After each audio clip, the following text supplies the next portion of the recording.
Good evening, Lonnie. Welcome back. Thank you. Nice to be here. Oh, yes. What are we talking about today? We're talking about Future 1012. Well, which is it? What happened to 11? I know, really. I thought that was a strange name until I realized it actually means something. Future 10 is short for Future Tenant, and that's who is doing this little festival of plays. And if you don't know what Future Tenant is, it is a nonprofit. And they have the purpose of almost a laboratory type setting, sometimes for visual arts, sometimes for theatrical arts. There's a window installation coming up in December that sounds interesting, but it's a collaboration between CMU and the Pittsburgh Cultural Trust. So every year they do this festival of plays, and this is the 12th year. So that's where the 12 comes from. Very good. It's the 12th year. So this is takes place in their space on Penn Avenue, and it runs next weekend, 13th, 14th, 15th. And I have to say, I didn't have any idea what to expect, and it was so much fun. I think it's for people with ADD, or because you only have to concentrate for 10 minutes, and then boom, it's a new play. That's another story. It's a new play. Okay. And when I left, I said to the director, who is, let's see, what was his name? Brett Sullivan Santry. Very accomplished. Wow, he has such a bio. But anyway, I said, that left me wanting more. I wanted to come back for a second set of 6. And all the little plays were very lighthearted. I laughed in every single one of them, and the plots of each of them were so different than the others. There was one with preschoolers playing a kissing game called something like 7 Minutes in Heaven.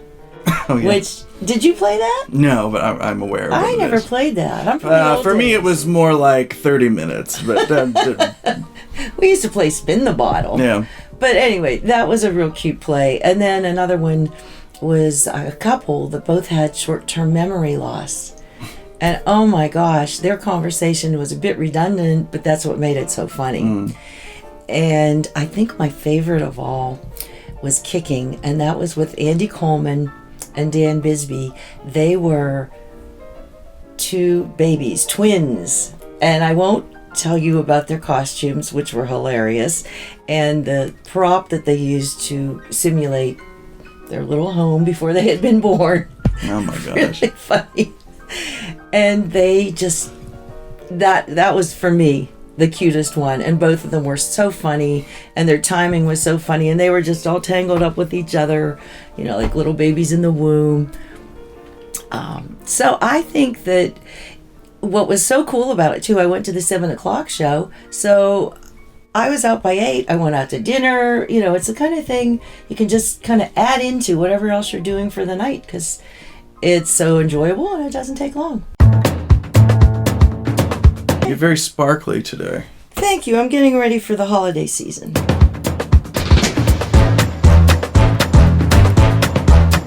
And there were like 4 people at the bar, and I thought, well, it's not a big bar. There's a few people. I sat down. By the time my food came, everybody went home. Well, you either fill a place up or clear it out.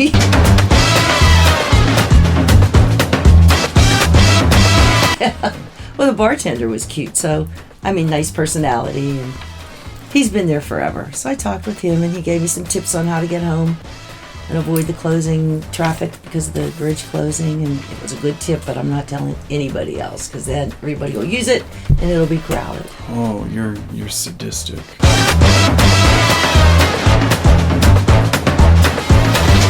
I'll tell close friends. Oh. Only. Well, you gotta find some first.